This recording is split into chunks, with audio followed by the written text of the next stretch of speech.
Ya, saya tinggalkan Poso datang ke Manado. Pertama datang ke keluarga. Ke keluarga di Manado, mereka sudah tahu berita ini. Dan karena itu mereka coba bujuk saya, mereka bagaimana caranya mengupayakan supaya saya kembali kepada Islam. Saya bilang sih nggak bisa, saya sudah dibaptis. Akhirnya mereka kayaknya udah nggak suka saya ada di situ. Mereka bilang udah najis segala macam. Dalam mimpi saya disuruh meninggalkan rumah itu. Kemana? Pokoknya saya jalan aja.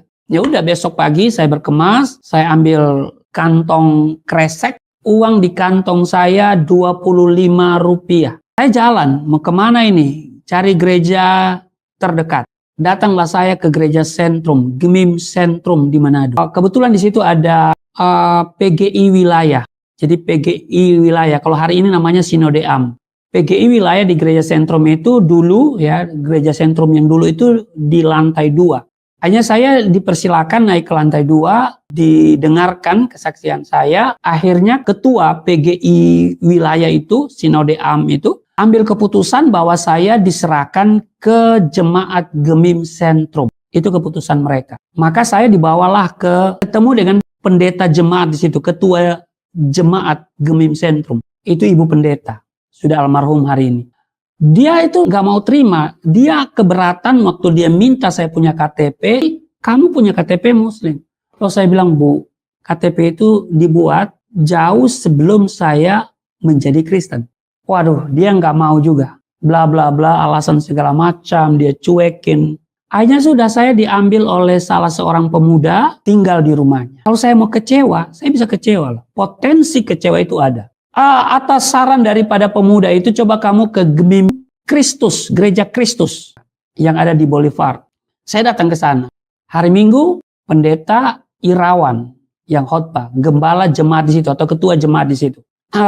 Teman-teman pemuda itu bilang di situ ada kursus Alkitab, jadi barangkali kamu bisa belajar Alkitab di situ lebih dalam. Udah, saya datang. Saya dengar khotbahnya tentang kasih, bagus sekali. Ada harapan di dalam hati saya, pendeta ini bisa memberi tumpangan kepada saya dan bisa, mudah-mudahan bisa terima saya. Ya barangkali bisa tinggal di gereja kah, ya mungkin bisa bersih-bersih toilet kah, ya kan, apa saja. Dan yang paling penting saya mau belajar Alkitab. Tapi ketika saya temui beliau di konsistori, di kantornya, dia menolak saya. Padahal saya sudah ceritakan. Dia menolak saya dengan alasan bahwa di Manado hidup keras. Dan dia memberikan saya uang 1.000 rupiah. 1.000 rupiah memang sudah cukup untuk naik angkot. Tahu nggak, keluar dari gedung gereja itu, saya kehilangan keseimbangan. Sampai-sampai saya waktu keluar ke jalan, hampir ditabrak mobil. Saya baru sadar ada mobil yang klatsun, saya sudah di depan. Karena saya sudah kehilangan keseimbangan. Saya tidak menduga kalau pendeta ini menolak saya. Tapi kemudian saya dikuatkan lagi dalam berjalan tunggu angkot. Ada suara yang begitu jelas di dalam hati saya. Jangan lihat pendeta, jangan lihat gereja, lihat aku. Wow, saya kuat. Terkatung-katung hidup di Manado. Teman pemuda ini masih hidup beliau ya. Memberikan saya tumpangan, tidur sama dia, ya numpang makan di situ. Akhirnya keputusan daripada Gemim Sentrum, saya harus pulang ke Poso. Dengan alasan pertimbangan, hidup di Manado tidak gampang. Gereja tidak mau memberi tumpangan kepada saya. Berapa sih saya makan? Kalau saya makan sehari sekali cukup saja. Saya pernah puasa kok. Padahal saya kan bisa diberdayakan di situ. Tukang pel gereja, barangkali saya tidak layak. Pel gereja terlalu kudus, ruangan gereja. Sudah saya bersihin toilet aja. Kalaupun saya tidak ada tempat untuk saya tidur, nggak usah tidur dalam gereja, tidur di depan toilet juga saya mau. Saya bisa kecewa. Pulang Poso ribut lagi. Akhirnya setelah berapa lama di Poso, nah itu yang saya katakan, saya belajar di teologi Ukit Tomohon. Potensi kecewa itu ada, tapi saya tidak mau kecewa.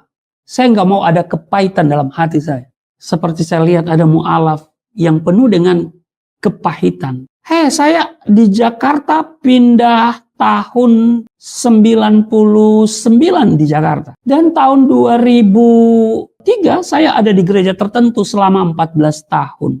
Atau juga gereja itu mengecewakan. Makanya saya katakan kadang-kadang nih ya, mudah-mudahan ada gereja yang masih bagus ya. Kadang-kadang nih gereja lebih jahat sistem kerjanya daripada dunia. Saya bisa kecewa loh. Saya bisa kecewa sama gereja itu. 14 tahun saya ada di situ. Kalau saya berkarir di dunia sekuler 14 tahun, saya pasti punya rumah bagus, mobil bagus. Setiap prestasi ada apresiasi, ada promosi, ada kenaikan level yang disertai juga dengan kenaikan gaji dan tunjangan. Tapi di gereja itu, kami dilarang sakit. Sakit, gereja tidak mau mengeluarkan diakoni. Sehingga rumah saya sampai hari ini, orang teriak rumah babi, bocor-bocor lagi. Ukuran 36, tipe 36, dihuni oleh 7 orang. Saya, istri, dan 5 orang anak. Toiletnya cuma 1. Kalau hujan, kami menderita, bocor. Tapi apa? Tetap sukacita.